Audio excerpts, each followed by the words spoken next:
I'm Josh McDonald alongside Alex Johnson. We're here at Kirby Cooler watching your Wallace Miners take on the Ferry Badgers rematch from earlier in the season, where I believe the Miners knocked off the Badgers 8-4. My co-host here was the bus driver on that trip. He might be able to even tell you a bit about how that game went.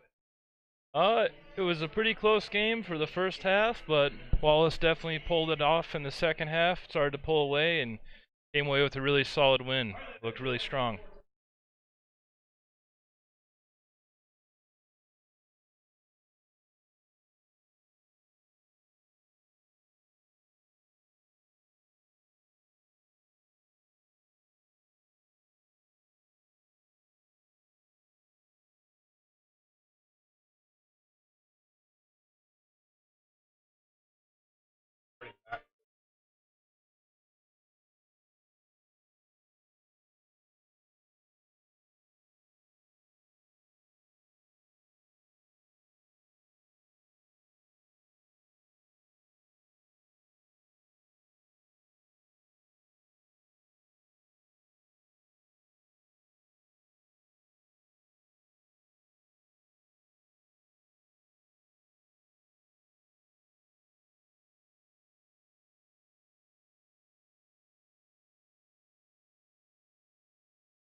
Well, it might come down to putting in some of their floaters like Hayden Hogemeyer. That's happened a couple times in the last few games. Because when they do get into some foul trouble, the bench is a little thin.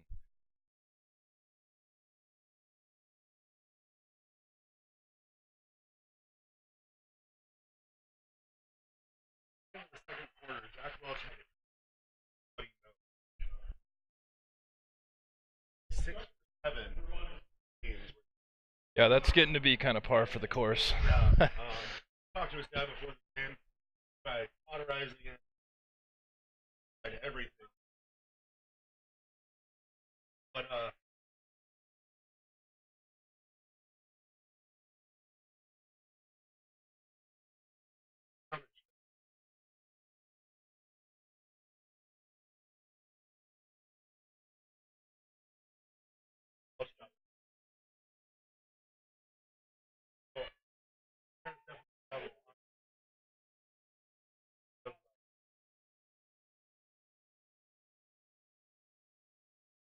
sophomore, really need to get him going.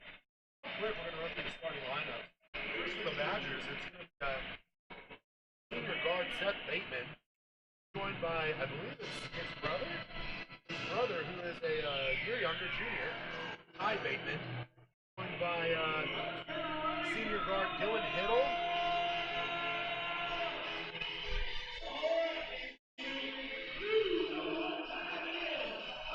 Have I been muted this entire time? I've been hearing you. So, Matt Morgan is going to be the junior forward. So, for those of you just joining us, we're just a few seconds away from Wallace and Ferry tipping off. Starting for the Miners.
hear me?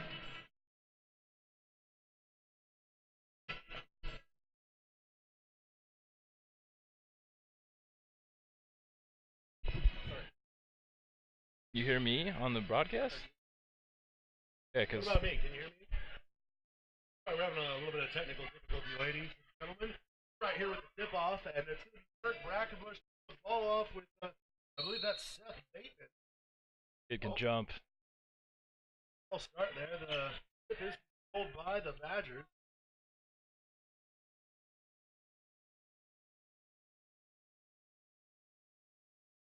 Shot up. Take a three. Oh, good. Center ball.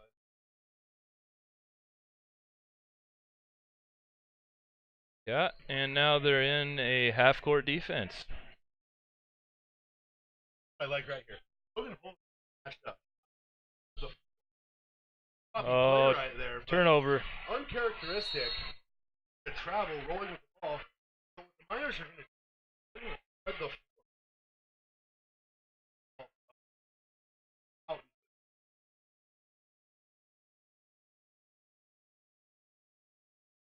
Cole has an excellent dribble drive for his size. I definitely agree with you on that. On the driving lane. Out. He's in a spot at three, though. And he was running to the other end of the court before that shot left his hand. That was good. Or at Good thing about stretching the floor, like you're saying, is everybody on the floor for Wallace is a competent perimeter shooter. and the Reds going to get the pass inside. Bateman elected not to go up with it, tried to pass it. Matt Morgan.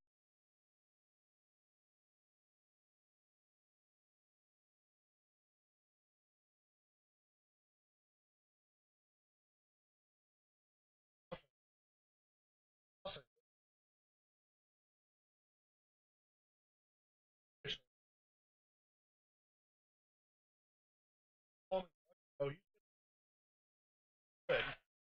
Matt's coming up with a big offensive. Matt's kid. Just a work. He is a hustler. Got five of that kid. You know, I mean, game, but you're not gonna. Well, as somebody that has played with players like that, I can agree with the coaches saying that it would be good to have more players like him. I'm gonna try a three. That's Oh, three from Ty Bateman. that was deep. And for you guys out there watching, 35 from Badgers. Matt Morgan. Relative. Brackenbush with a field goal He is for a two. relative of the Morgan family, just 10 miles down the road in Kellogg. Oh, I did not know that. Yeah. Alley ties there.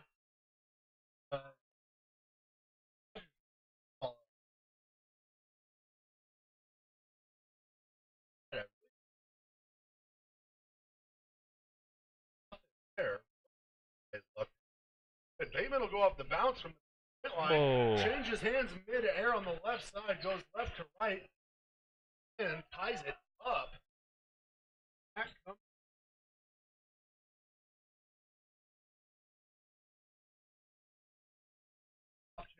ball. Blistering speed.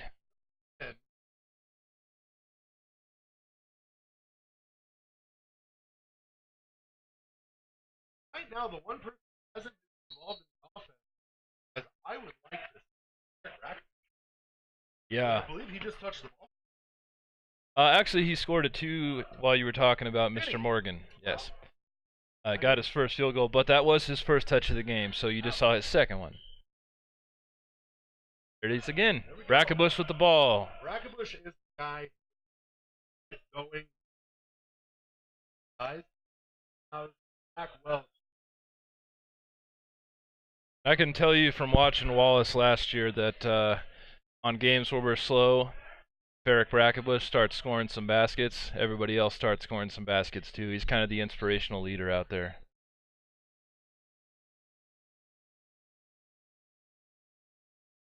I believe so.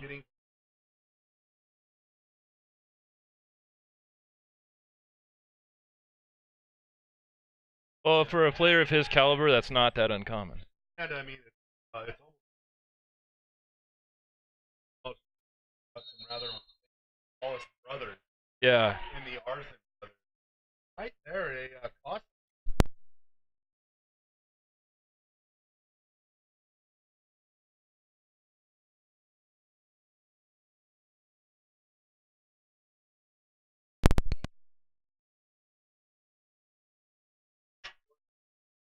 Yes, he was.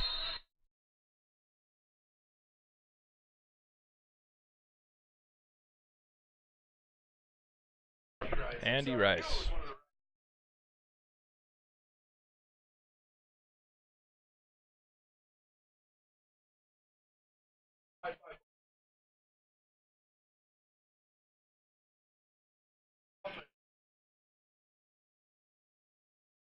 Little slow to start, but I'm sure they'll pick up the pace here the rest of the quarter. I think the reason why I'm playing Ferry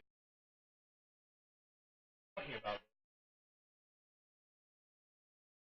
it, I've watched them. Honestly, though, the game against Bonner's up there, the first half was a little slower for them. It was in the second half when they really came out and started pushing the tempo and scoring a lot of points.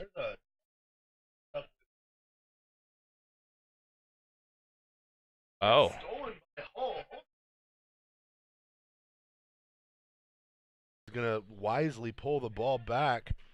Smart player. And we're trying to see here. I apologize for any technical difficulties. I just got a message on my phone from a fan who said she can't hear us.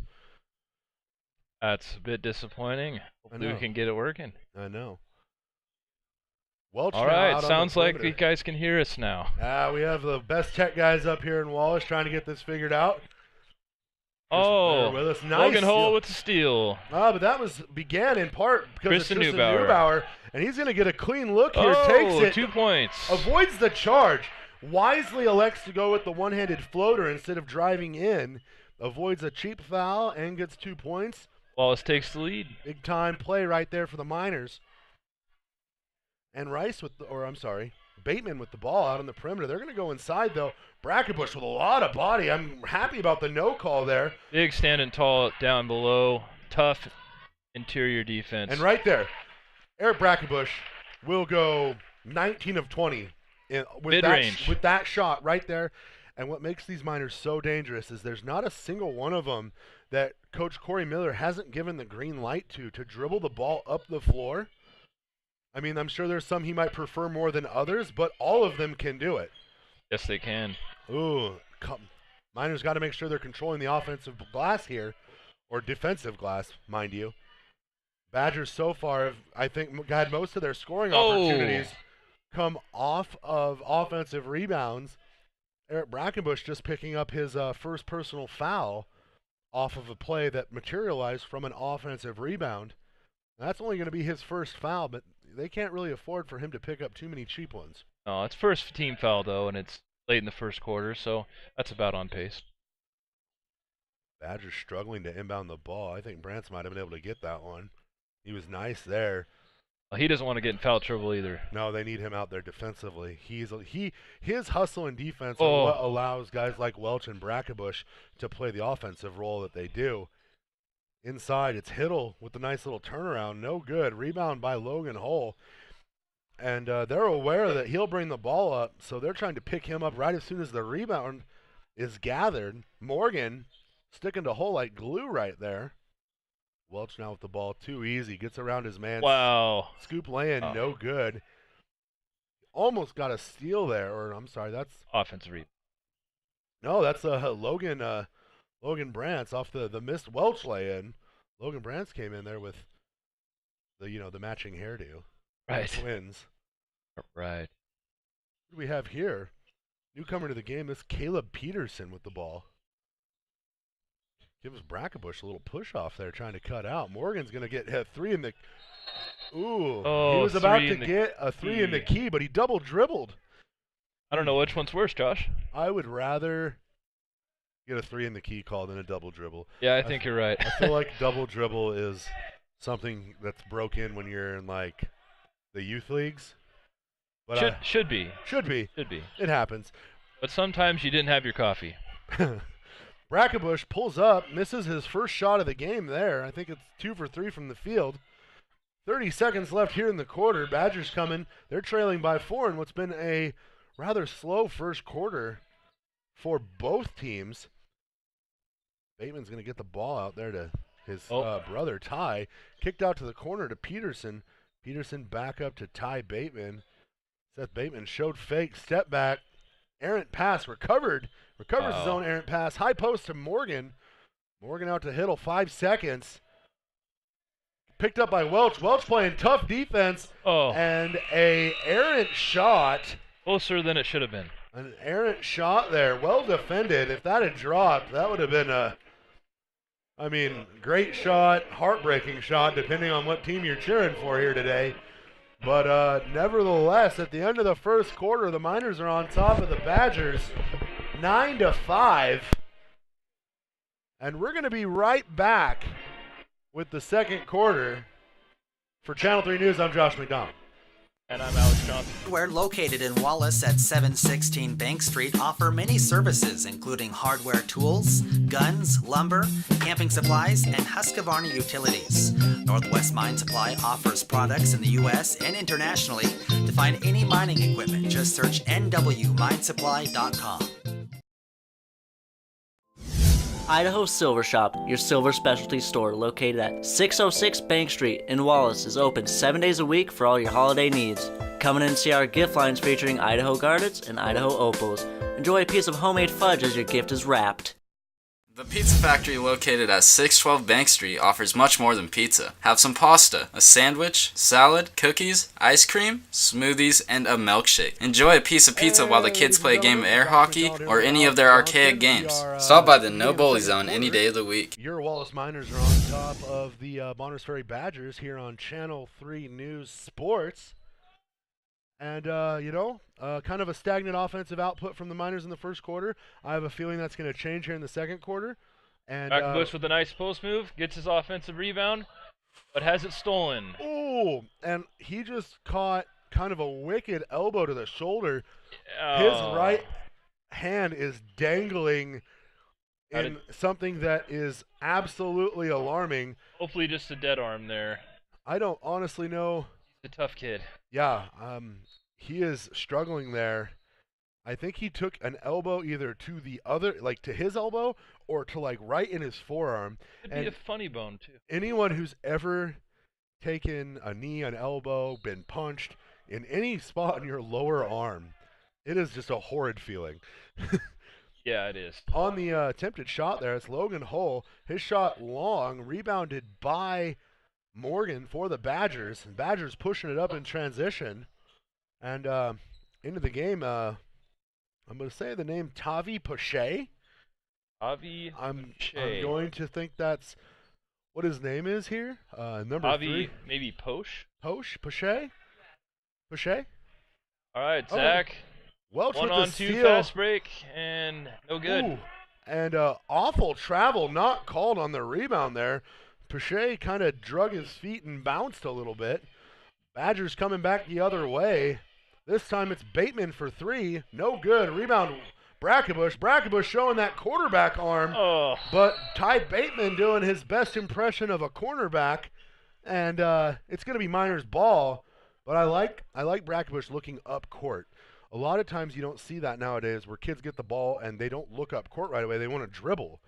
They leave a lot of fast break opportunities on the table just because they don't look up first. So it's going to be Miner ball.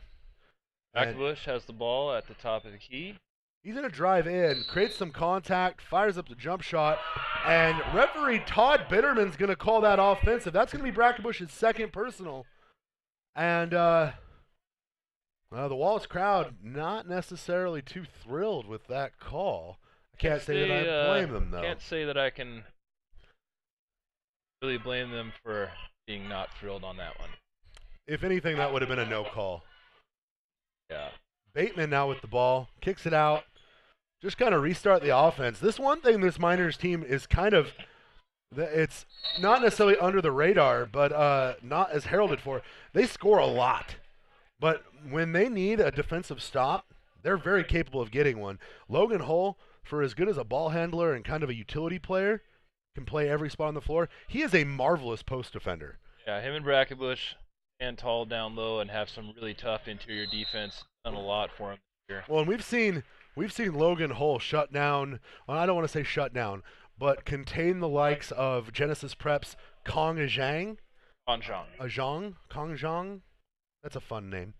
They usually are. He also They came down with that one. he also made Kellogg's Gavin Luna. That kid spent it was basically his living hell dealing with Logan Hull's defense. It's just an absolutely terrifying post defender. And on the play, And one. it's Zach Welch driving in, going up hard, and getting fouled. And that's going to go on Ty Bateman there. And Zach Welch, I mean, you look at him, he's got a good build. He's got a good basketball build, but he is underratedly strong with the ball when he's in transition. He has great body control and is able to finish through contact like we just saw there. It's 12-5 right now. Still slow offensively for both teams here. Not really what we expected or what I expected. Open lane. And Bateman with the just beautiful crossover misses the lay-in. Rebound once again, though. The Badgers getting another offensive rebound. That has been detrimental to the Miners so far this game. Ooh, and Badgers once again getting away with a little bit of steps there. They got some happy feet. Happy feet, and it seems like all the 50-50 balls are really kind of going the Badgers' way. Fortunately, they're not putting up points, which is good for the Miners. An early 2 steps before the dribble right there, too. And it's not even like it's, you see with some of these guards, like guys like James Harden, who quick steps. So almost it's so fast you don't necessarily always notice. But for Seth Bateman, those were some long strides. And they were clear as day. There's 3 officials here, not entirely sure how they missed it. He doesn't have a beard to dazzle the refs either. Oh, and those dazzling beards. I myself like to think I am an owner of one of those dazzling beards. It is definitely dazzling. I condition it.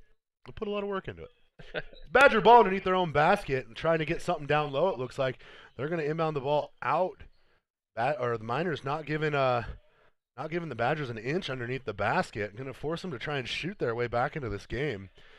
And suddenly a 7-point lead, which doesn't seem like too much, has almost turned into something that seems insurmountable just based on the way the team's playing offensively. Miners with the ball, kick it out to Neubauer in the corner. And that's usually a shot he makes, but Brant's with the offensive rebound. Fires one over to Logan Hull. Hull's shot goes up. And, I don't want to say there was any intention behind that, but there was definitely more head involved. So that was a good hard old-fashioned foul. Yes. Very 80s Pistons. I was going to say, very Bill Laimbeer-esque right there. It's going to put Hull at the line for 2, where he's usually a very solid free throw shooter. Maybe that shot to the noggin kind of rattled him. Feeling a little of the contact there, but hopefully he makes this one. Nothing too serious. We're just about halfway through the second quarter, and the Miners are here we go. Up 13-5 here. Low-scoring affair. You want to say defensive, but that really hasn't been the case so much as just the shots aren't going in. Hiddle with the ball about 45 feet away from his basket. Welch will give him some space. Taking their time, trying to find something. Hiddle's going to use the motion there, and Zach Welch is going to block the shot from behind. And as the ball came down, it landed on Hiddle's body as he was out of bounds.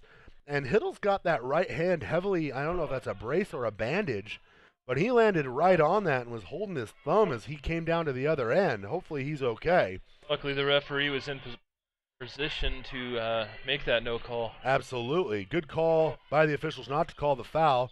Eric Brackenbush missing a shot that you don't normally see, but Logan Branch trying to force a pass.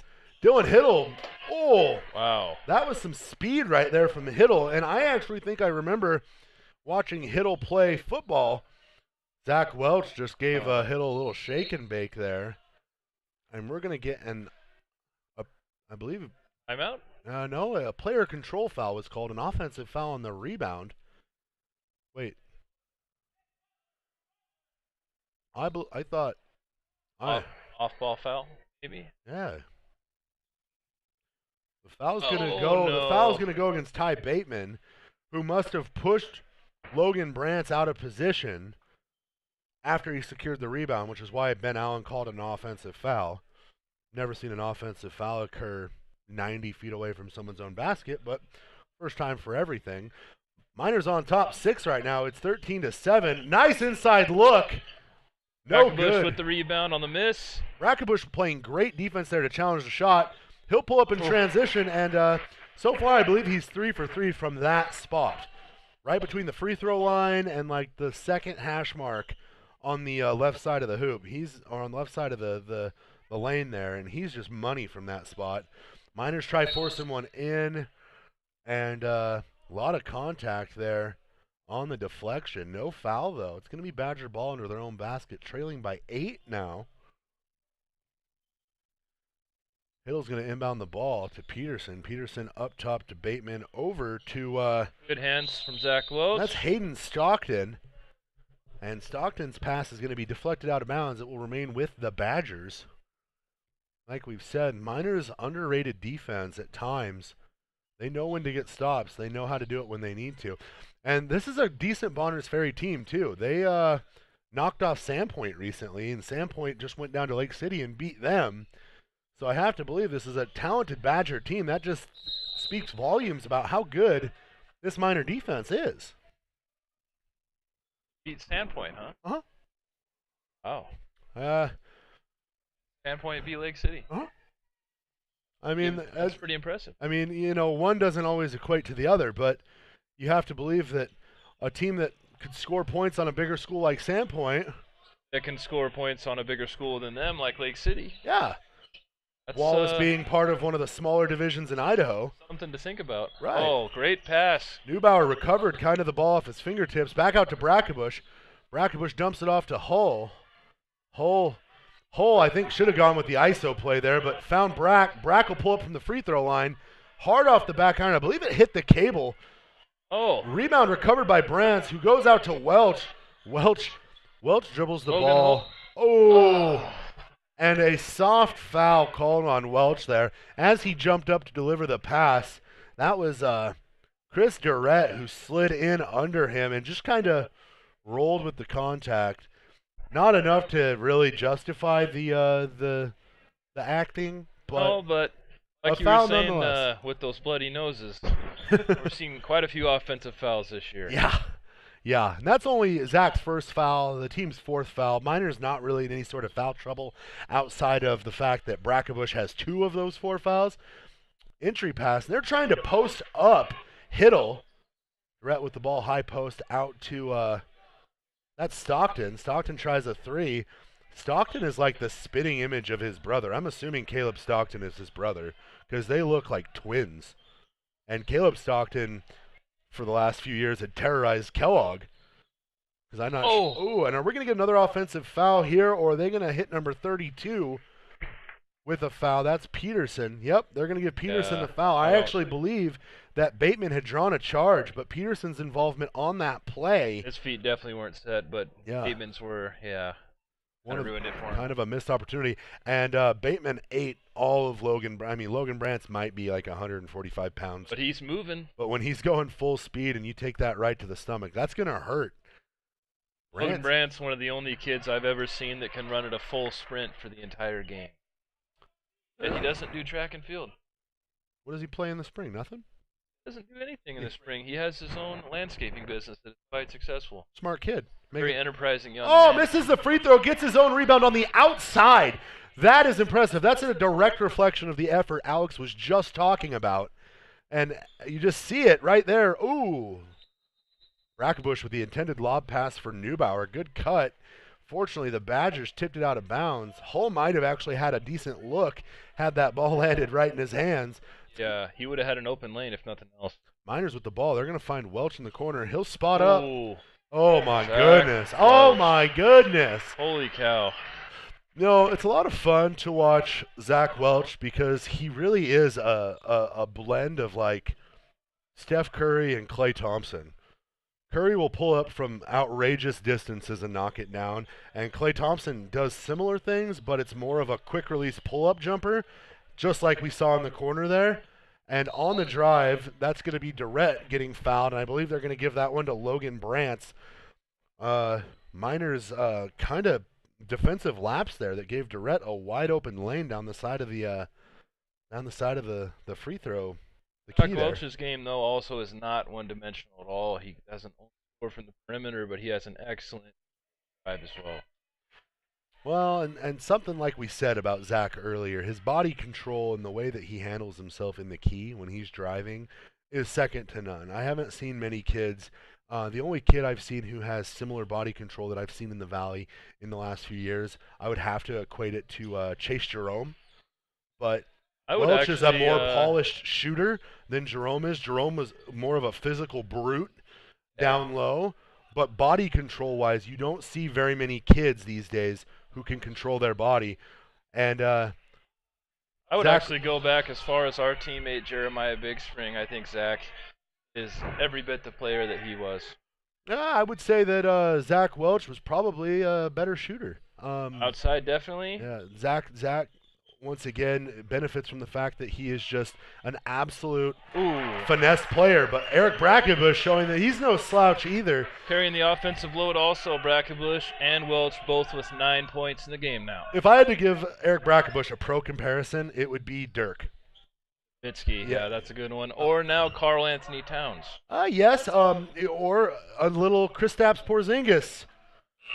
And at the end of the half, it's the Miners on top 21-7, and a relatively low-scoring half for the Miners, but a defensive masterpiece as they held the Badgers to just 7 points. We're actually in line for a special here. We've got Channel 3's John Webb down courtside with Wallace coach Corey Miller. Take it away, John.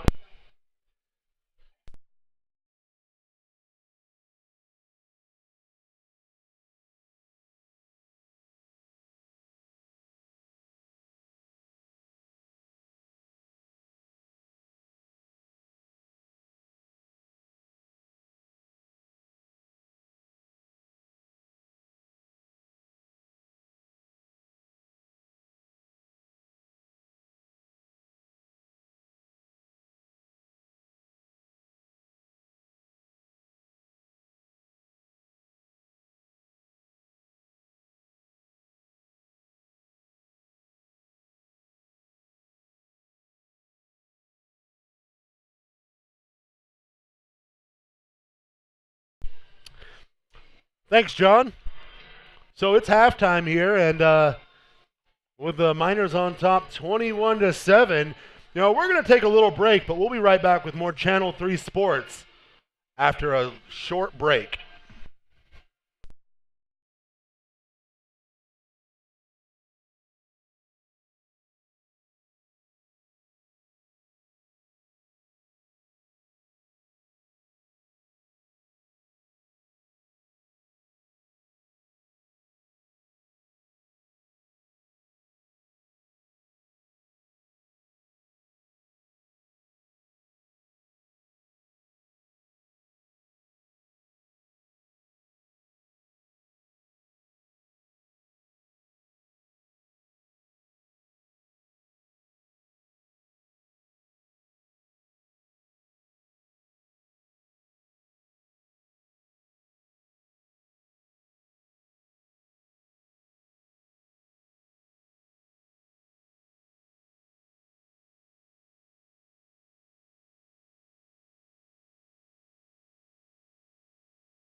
I'm back. Minor sports fans, you're not minor sports fans, you're major sports fans, but tonight you're cheering on the Miners. It's halftime. We're just a minute away from the beginning of the third quarter. Wallace is on top of Bonners Ferry, 21-7. Alex Johnson's going to run down the scoring stats here from the first half.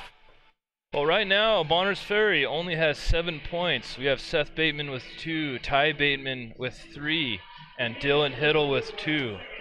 Wallace scoring a total of 21. We have Zach Welch and Eric Brackenbush each with 9 points. Logan Hull scoring 1 on a foul shot, and Tristan Neubauer with 2 points of his own. Excellent, excellent, excellent. Welch and Brackenbush still doing what they do best. I would like to see them break out a little bit here in the second half, maybe run the score up a little bit. But shout out here too, Les McPhail. She is the best photographer that we have in the building. She takes some awesome pictures. Check them out on Facebook after the game. Start the second half, it's going to be Badger ball, and I expect to see them a little bit more aggressive on the offensive end, just like that, that first take there. And this Seth Bateman, Seth Bateman, he attacked hard. Good offensive rebound. I'm going to say Eric Brackenbush blocked that clean.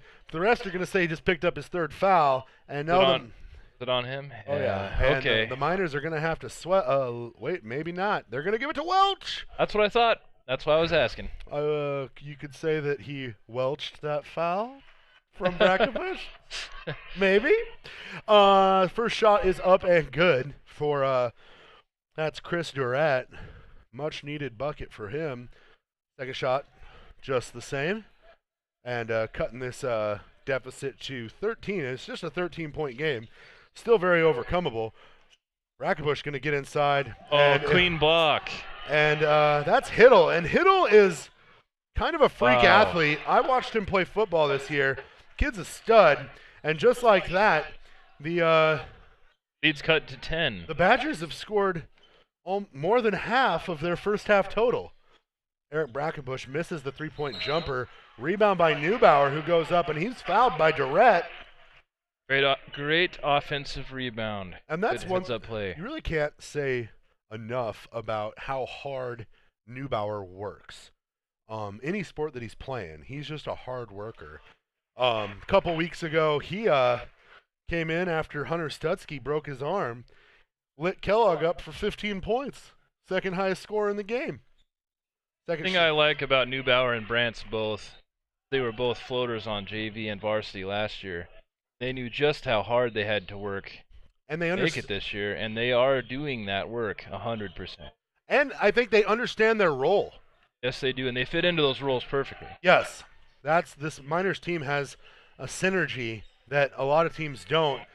Oh, great pass from Hull. Oh, no. I take that back. Great look from Hull. Maybe a better pass.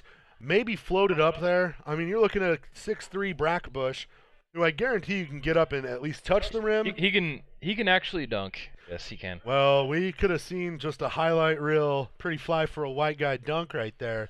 And I'm going to say that Hull robbed us of that. Shame on you, Logan Hull. I still love you, though. On the take, that's a foul. It has to be. That's a great take by Hiddle with the wraparound. I believe they're going to just call it out of bounds. No foul on the play. That was like a double over the back. Just a little head knocking, pushing, shoving, letting it physical. I like the call there. Morgan with the ball kicks it out to Durrett, and they're daring Durrett to giving shoot him the ball. Lots of space. Brackenbush not respecting his three-point shooting at all.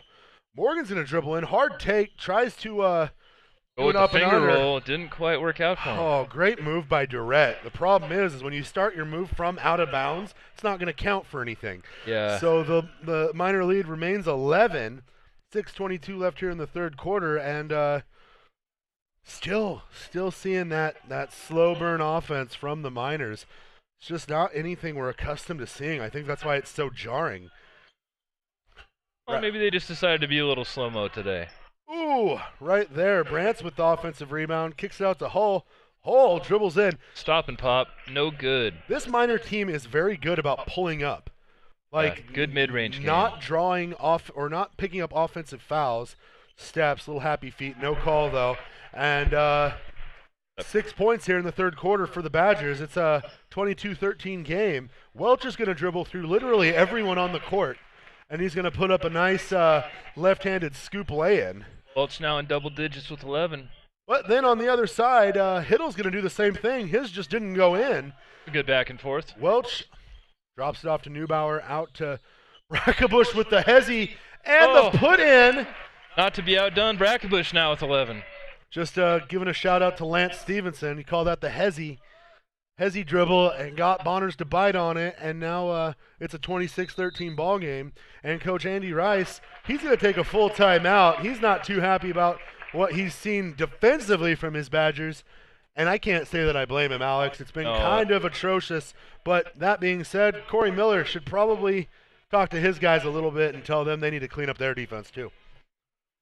Definitely when the Miners are going for it, they're getting some pretty easy penetration to the middle, so I imagine Rice is going over a way to stop that right now. I mean, you can talk about it all day. I don't really think you can. Probably not. I'm going to say that I've been watching basketball at the high school level cognitively for like 18 years, where I can remember players and I can remember stuff. I can't remember an offensive player more potent than Zach Welch. That's what I was thinking too, and that's why I likened him to Jeremiah Bigspring. That was because previously I thought he was the best player around the Valley, but Zach Welch, definitely something special. I think after 4 years of varsity play, that definitely helps, and I don't want to use that as a knock because the kid's earned it, but he has turned into such an offensive force, and I'm talking at all levels. The only kid I've seen who can put up points in bulk the way Welch does is Post Falls former point guard Max McCullough.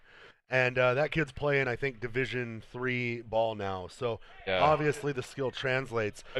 I'd be pretty disappointed if Zach Welch doesn't end up playing college ball next year. Absolutely. I'm sure he will, though. Badgers picking up an offensive foul. I believe that was Durrett with the illegal screen. He kind of leaned into it. And when you don't hold your feet on those screens, the refs will pop you. Miners running their routine press break, but the ball is stolen. Brackenbush kind of lost his footing, I think, and it's going to lead to an easy 2 on this end. But I think Brack slipped. As he crossed the three-point line, he stumbled, and that's what led to that turnover. Neubauer with needs the ball. to help Tristan out here. Good job, Logan. Almost a backcourt violation for the Miners. It was quite close, yeah. Brackenbush gets a shot and misses from his perceived favorite spot on the floor. Out of the timeout, the Badgers look to be the more intense of the two teams right now, and I think the Miners need to lock it up. They dared Durrett to shoot it, and he did. No good, but I believe Logan Hull's going to pick up the cheap weak side rebound. A little bit of a push there. Him and Hiddle jockeying for position, and it's going to be Badger ball under their own basket. Morgan did burn his matchup getting to that rebound too, so the foul actually was a blessing. And Hiddle driving in, taking the contact up and under. That's Morgan, I apologize. Rebound by Durrett, and Durrett just literally pushed his own player over.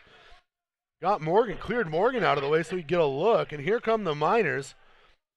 Welch trying to get a screen here. Kicks it over to Neubauer. Neubauer being kind of given a wide berth. Brack going to come around, back out to Brantz. Miners just trying to find a good look. And so far, not getting what they normally are accustomed to. I think they need to pull it out and reset. But it looks like the Badgers have shifted more into a... it's time to shift into a new offensive set. Yeah. And Brackenbush with the beautiful shot once again. Maybe it's a combination of the high release jump shot and the flowing hair that makes me think of Dirk. Should have seen the flowing hair last year. It was beautiful last year. It was. He wore that sweatband. I loved it. We're going to get a travel here on Morgan, who shifted his feet before he took off. Last year I told him with that sweatband he kind of reminded me of old school John McEnroe. Old school John McEnroe, if him and Bill Walton from when he played on Portland had a baby. It wasn't always the prettiest thing, but good call. Yeah, it was great. I loved it. Really loving the Miners kind of the way they respond to adversity here.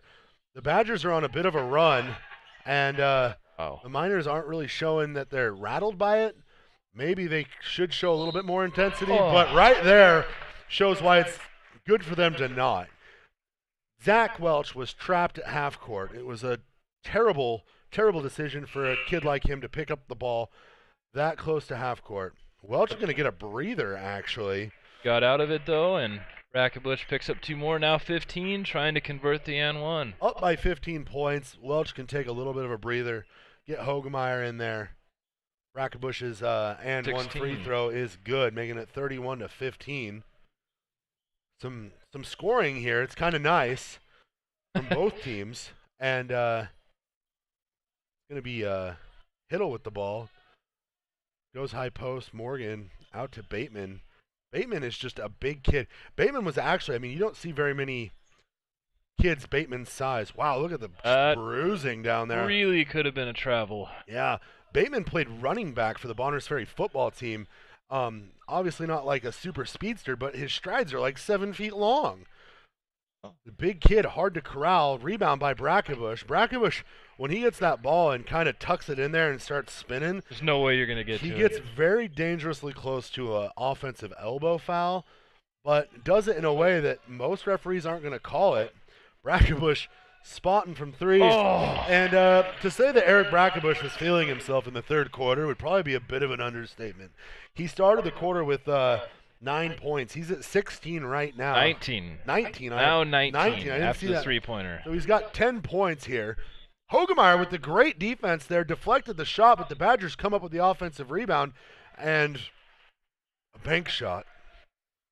Oh, shudder. I shudder to think.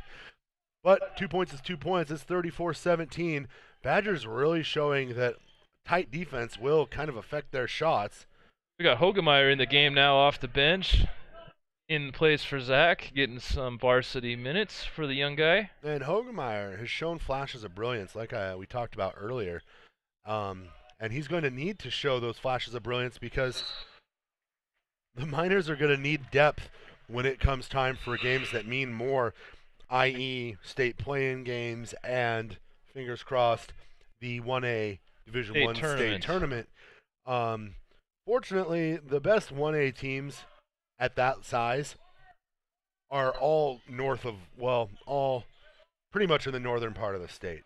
Anything that you're going to see out of the White Pine League, that's the bee's knees for that division. And Wallace has been competitive at times with them, and then at other times struggled. An errant pass from Logan Hull is going to result in a minor turnover. But the Miners this year have the team, I think, that they've been waiting for since the play-in situation started, since they the advent of the always playing game. Yes, their independent status. To be completely honest, from what I've heard, they have enough kids that they could possibly play at the 2A level. The bubble is, I believe, 160, and I think they float talking right under to it. a teacher a couple days ago that we're around 150. So they're getting real close to that bubble. But I also believe, they've already knocked off St. Mary's, who's been the best team in that division for the last 3 years. And, if that's the case again this year, could they qualify for state at the 2A level? I think so. Definitely could have qualified for state at the 3A level last year and this year. This year they could qualify for sure at the 3A level. They might even win the IML this year. You never know. But having taken down Kellogg, Bonners, and Priest River already, there's only one school in that they haven't beat. And I believe that Timberlake would be the toughest matchup for them based sheerly on size. I think so too. Neubauer with the ball kicks it ahead, and we've got some of the bench in. We've got Denson in, we've got Hogemeyer in, we've got Neubauer along with Branson Hull. So the Miners resting their 2 studs.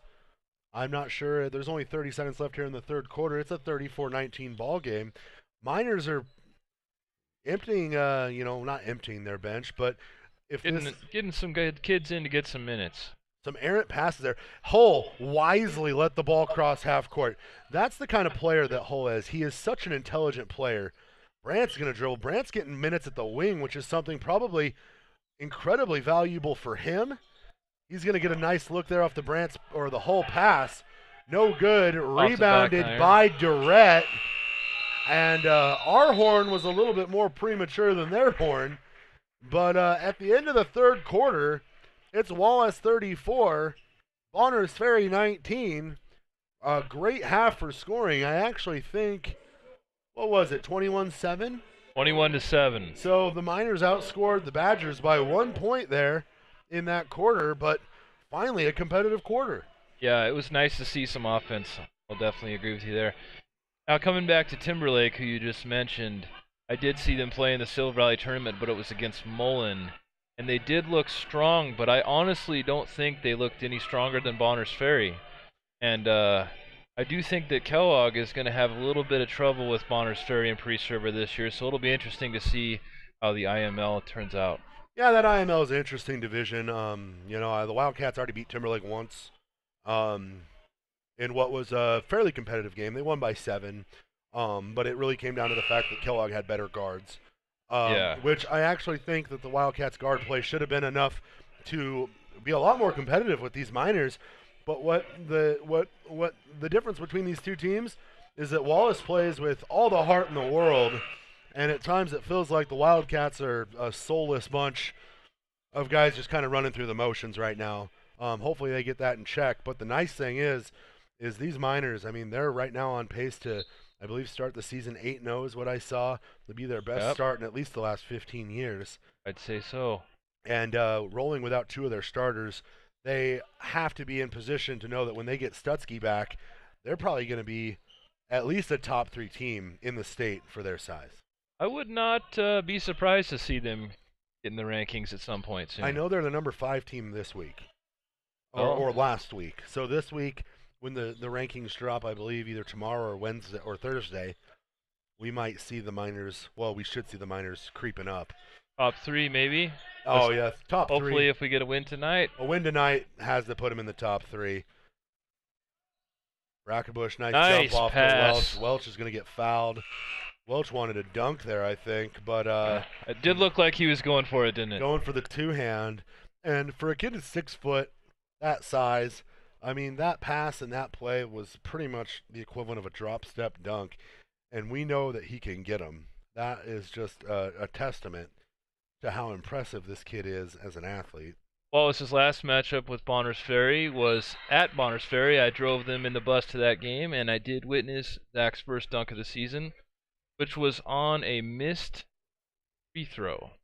Really? He shot right past the inside guy, got up there with lightning-quick reflexes, and threw down a 2-handed putback dunk.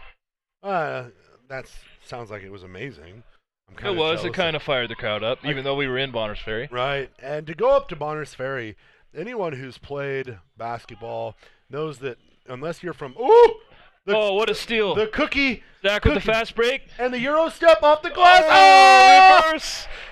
Filthy. Absolutely filthy from Zach Welch.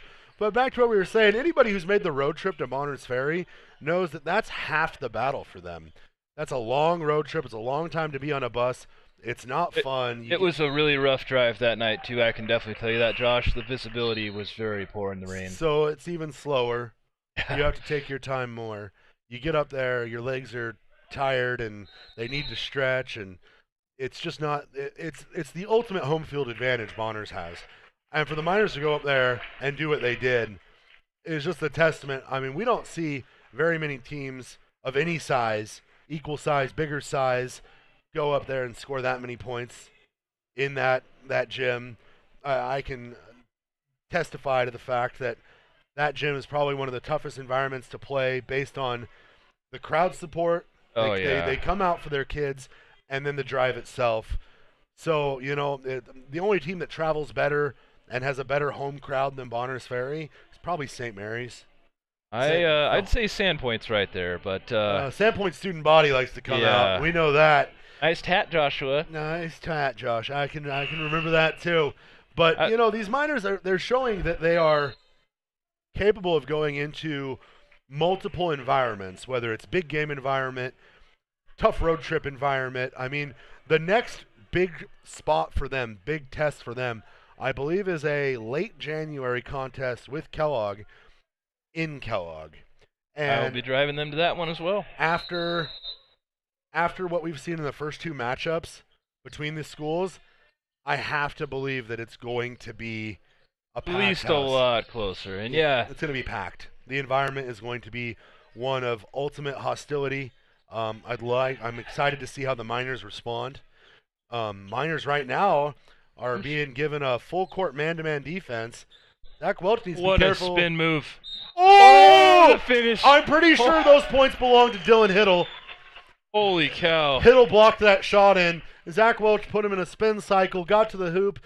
Hiddle's hands got tied in there, and as Zach went up, Hiddle went to blocked it right off the top corner of the square on the backboard there and in. That was a thing of beauty for both guys. Hiddle's going to pick up the foul. Welch is going to miss the free throw. And Welch has had kind of an up and down season from the free throw line.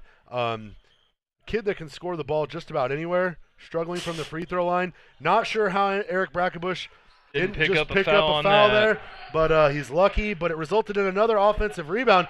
Welch finding a wide open Hogemeyer. Hogemeyer getting those points. He's going to find himself in the box score. And Andy Rice, I feel like he's going to be a little animated in the huddle. Possibly. I kind of want to watch. During the timeout, back to playing in Bonner's Ferry in that gym, like you were saying, it is a very hostile environment. We had a couple fun games there. One I was in, we finished with only 4 players due to lots of ridiculous fouls being called, such as a very funny moving screen on me. And in that same game, that same night, for the students listening out there, Wallace principal Chris Lund did get a technical foul that we all had to run for. Yeah, well, Chris Lund got a few of those. He'll tell you that it never happened, or he'll tell you, don't believe what those guys say, but Chris Lund was he was no angel on the basketball court. And Chris, we still do really love you for those extra laps we had to run. We love the extra laps. We loved when you found your three-point shot. We did love that. We loved you when you would argue with our coach. We're still kind of judging you because you're a Kellogg guy as the principal for Wallace, but we won't hold that too much against you. No, I can't say any different. I'm a Kellogg guy, and I'm a driver for Wallace. And on the opening possession out of that timeout, the Badgers throw a pass from the top of the key to a wide open guy on the wing. It hit him in the hands and went out of bounds, which kind of feels like the story of the night for the Badgers. Yeah. Things just not going right for them. They're trying to play this full court man-to-man defense, and they're getting physical. Brackenbush trying to back down, does stumble and fall. That looked like it hurt. And a little bit of a foul there from Seth Bateman, who has almost an identical build to Eric Brackenbush. I mean, they're long. Little bit shorter. They're lanky, they're long. So it's a fun matchup to watch, the two of them. But so far, I would have to say it's been fairly one-sided. Bateman can make up for that height difference with his vertical leap, though. That kid can skyrocket. And he is definitely quick. Brackenbush now with a 20-point game after hitting that first free throw. Let's see if he can make it 21. 3 in a row, hitting the 20-point threshold. Second 21. Good. Kid's looking real good these days, especially on the offensive end. Zach Welch, what's he at right now? He's at 15. Yeah. Brackenbush, the offensive leader tonight. They got to get Welch to get 5 more points. That duo has been averaging. Oh, what a shot points from Ty Bateman. Brackenbush in transition finds Neubauer. Neubauer gets the pass. Kind of a wild pass, but they're going to get out to Welch to reset the offense. That duo of Welch and Brackenbush has been lighting up the scorebooks for the last 3 games. I believe averaging like 43 or 44 points a game between them. Yeah, over the last 2 games, and they're right on pace to stay with that. We got 44 points tonight. Now that we're up by 20. Oh, rebound. Only 3 other players on Wallace putting up any points so far tonight. Brackenbush and Welch carrying almost the entire offensive load. Hogemeyer got bucket, though, and Welch misses the land. Neubauer playing clean. But no good. Rebound by Hiddle. Hiddle off to the races. Dribbles, takes the screen, hard off the glass. No finish. Rebound by Brackenbush. Wide open layup. No finish. Great screen, great look. No luck on the shot. And It's got to hurt. It's those kind of things that are killing him. But, you know, mixed with, that kind of stuff right there. Excellent crossover. Well, I mean, it's just Hull, and then they drop into this double team. Ooh. Brackenbush is going to get fouled there, but every time they drop into this double team, a minor player is wide open, and they're not putting anybody in any position to help. And fortunately, Brackenbush and Welch are just that good of scorers that they're making the shots themselves. But if they were more passing-minded, the Miners will be getting these wide-open dump-off looks all game long. They haven't really needed it. Not really. But No. but that being said, there could come a time where maybe those might be the looks they might want to try to get their teammates familiar with. I got to say I agree with you there. We need Neubauer and Hull and Hogemeyer and Brantz to get more comfortable scoring the ball for those big-time those games that are they're down the road. We know they're coming. The Miners know they're coming. Oh, Ooh! Hull with the block shot. On a three-pointer. Yeah. Great hand in the face. Got the hand on the ball. Oh! Oh! His feet were not set. Come on. And a little bit of selling from Mr. Matt Morgan.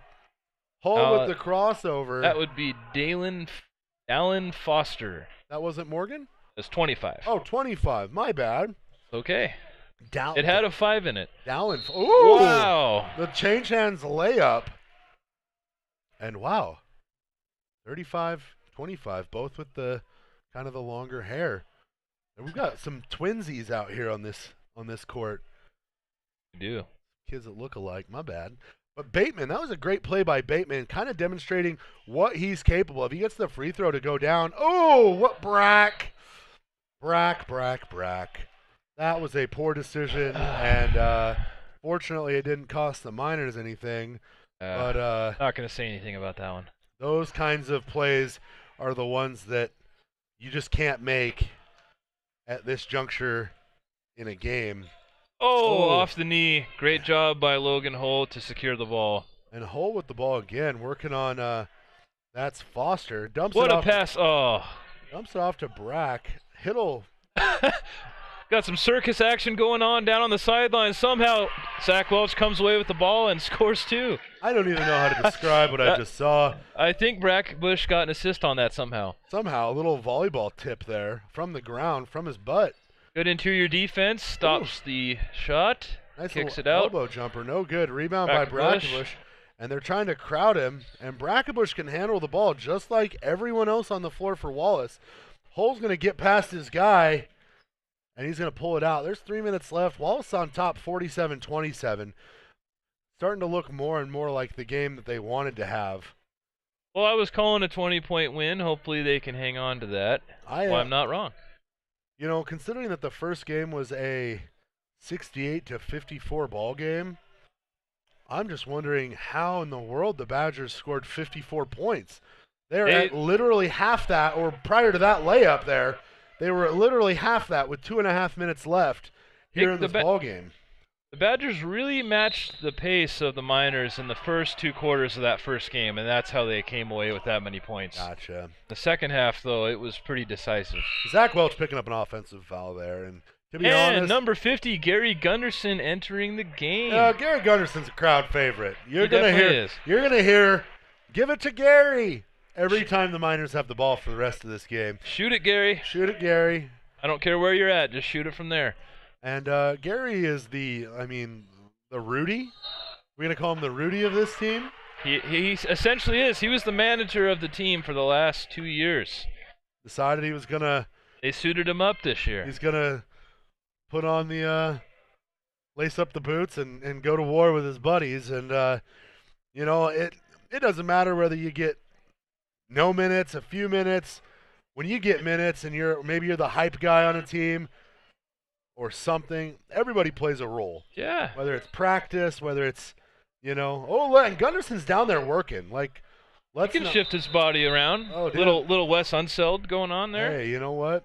Like I said before, we were talking about Connor Denson.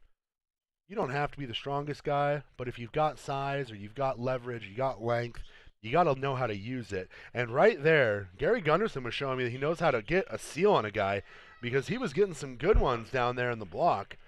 Logan Hull, I believe, is going to pick up a foul there. Well, when you take an offensive lineman and you put him in a center position, he's going to be able to throw his weight around. He's a big kid. Big kid. It's nice to see him out there getting some minutes. Miners ahead right now by 18. Just under 2 minutes to go, so we can pretty much safely say that the Miners are going to improve to 8-0. Next matchup for the Miners. Take a look here. Bateman with the free throw now has 12 points. Definitely the offensive leader for the Badgers. We're going to see the Miners host Clark Fork this Friday in a... Hogemeyer with a shot. Ooh! Zach Welch with a putback, no good. Zach Welch with the fancy one hand there, and two hands that goes in, one hand he's just kind of showing off. Yeah. That being said, I like to watch people show off. So Well, when you're up by 17 points, go ahead and show off. Right. Miners are going to be hosting Clark Fork this Friday at a special 1 o'clock game time. I'm not sure if Channel 3 will be broadcasting, but... What a move by Bateman. So, I don't know how many fantasy football players we have out there, but there's such a thing as garbage time points, where the game is effectively over and the team is falling kind of in love with the prospects of winning, and a guy on the other team gets some points. Right now, Seth Bateman is rolling in garbage time points. Yes, he is. Making Making his stats a lot better. I mean, he's going to look in the stat book and it's going to show that he finished with 10 points, 6 points, but he only had, I think, 0. I wrote that on the wrong one. He's the one that he should probably have somewhere around 13 points. Yeah, but he's had like 8, I believe, here in the last 3 minutes. 3 minutes based off takes and free throws, and that's not really a reflection of how well the Miners did keeping him at bay for... Especially during most of the game, during crunch time. It wasn't much of a factor until this end of the fourth quarter. Yeah. I mean, I like to see a kid gut it out. And, the closer you can make a game, you hit your shots, you start getting confidence. These Badgers they're going to compete for the Intermountain League this year because the league's in a down year. It's a rebuild year for the whole league. This is a Miner team that beat Kellogg by 22 points less than 2 weeks ago. This is a Miner team that beat Genesis Prep 5 days ago by 7. This is a really good Wallace team, so don't let that really overshadow. And Welch gets the inbound. I believe they may be setting up a play for Mr. Gary. And Brackenbush is fouled at the top of the key. And for all you guys out there watching, during halftime we had a special interview between Channel 3's John Webb and Coach Corey Miller. Unfortunately, we were having some sound issues. We're going to have another interview. We're going to redo that one. We're taking a mulligan on that one. And we're going to have that right after the game here. We will be on the air this Thursday and Friday. I believe there is a Kellogg-Wallace game here at Wallace. JV starts at 5:30. Varsity tips off at 7. Nice shot from Durrett, knocking down the 3. Suddenly this game seems a little bit closer than it was. Welch with the ball. No challenge. They're going to go out to Hogemeyer. Hogemeyer with a 3. Off no the back good. iron. Rebound by Poche. Kicks it ahead to Durrett. Durrett dribbling down. Kind of unchallenged. Goes inside to Foster. Foster gets the bucket and is fouled. And with 44 seconds left, it's starting to smell a lot like Reggie Miller in here. And I hope that smell goes away because I really want the Miners to get out of here with a nice win. Well, we got 44 seconds. I mean, we could be talking some Tracy McGrady territory. Ooh, too. that was even worse. That was 14 points? Yeah, in 30 seconds 30 seconds to come back and win a game. And they're now within 10 points with 44 seconds left. And we're going to be seeing some intentional fouls start happening. And Coach Miller has pulled Gary Gunderson, suddenly taking this game a little bit more serious. And there it is, the first intentional foul on Hayden Hogemeyer. Wisely putting the young Hogemeyer, who plays sparingly for these Miners, suddenly he's in a kind of a high pressure situation. And this is, pardon me, Bonner's Ferry's last 1-1, so they're going to hope that Hogemeyer misses the front end of this and they can come down and try to get a quick bucket. But And they'll have no such solid luck shot as from Hogemeyer is going to tickle the twine. Nothing but net. Nothing but the bottom of the net. Boom shakalaka. Because we're throwing out NBA Jam references. He's on fire! 2 for Hogemeyer there. Hiddle's going to come down. Tries a very... turnover, and he is very frustrated slamming the ball on the ground. He had a look to the inside, forced it, had a wide open guy on the corner. And Brackenbush will get... dodges the foul initially, but now Brackenbush will head to the line for 2 shots. Like to see the Bonners isn't really giving up here, but after Hogemeyer made those 2 and that turnover, I think for posterity's sake, maybe let the Miners just dribble the clock out. I don't know. It's not... Waving your white flag with 35 seconds left isn't so much a sign of weakness as it's a, acknowledgement. Yeah, but you got to try to salvage some dignity, too. I if think you they can finish have. the game strong, Well, I mean... maybe that can carry over into your next game, Literally too. 2 minutes ago, they had 27 points. Oh, no, I'm not saying they haven't, but Ooh, and Brad. they should try to score as much as they can. Meanwhile, Eric Brackenbush goes... Oh. Goes 0 for 2 there. Poche goes inside. Oh, Foster. Ooh! Big swat from Brackenbush. Too much passing, and Brackenbush denies it. There's that Bill Walton. Big nasty. Not in his house. Not up in here. Wag that finger. Oh, not today. Hiddle's going to try one. Kind of lands in that awkward Ball spot. chance up with the rebound. He is not going to get fouled in the front court. They're going to try and trap him in the corner. And he steps out of bounds. Tried dribbling the ball out, and the Badgers weren't really going to let him do that. They forced him into the corner and forced the out of bounds there. So they're going to get a shot to potentially cut this to a single-digit loss if they can knock down a 3. And here's the shot. Durrett. No good. So Final score is Wallace 51, Badgers 39. And like we said, we're going to get that interview here in just a second. But, I'm kind of a sloppy fourth quarter. But that being said, I get that they were playing with a huge lead. The scoreboard doesn't really reflect how dominant the Miners were for 85% of this game. Oh, they put in their bench players to get him some quality minutes there, so more valuable than a high-scoring game. Absolutely. Could not agree with you more there. Another solid win against the Badgers. Your leading scorer tonight was Eric Brackenbush with 24 points. 24 points for Brackenbush is terrific. And once again, we're going to go down to our sideline reporter, John Webb, who is going to have a word with Wallace coach Corey Miller after that big win. Take it away, John.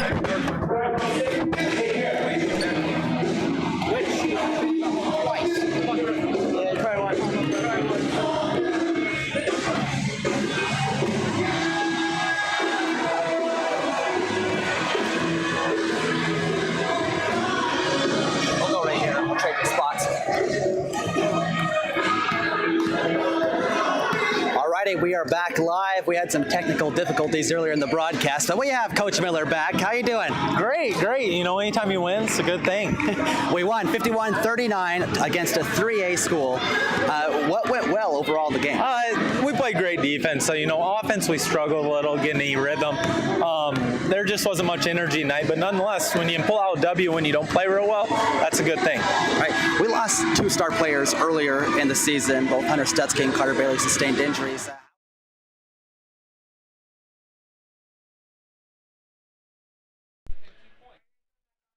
And we're back, ladies and gentlemen. So like I said before, we'll be on the air. Channel 3 will be on the air broadcasting Thursday night when Wallace hosts Kellogg for the ladies in a rematch from their Silver Valley Tournament Championship. And then Friday afternoon, the broadcast will be showing the Wallace-Clark-Fort game. That game's at a special time, 1 o'clock. So it's kind of their Christmas break kickoff. So for Alex Johnson, I'm Josh McDonald. You guys have a good night, and we'll talk to you soon. Have a great night, folks.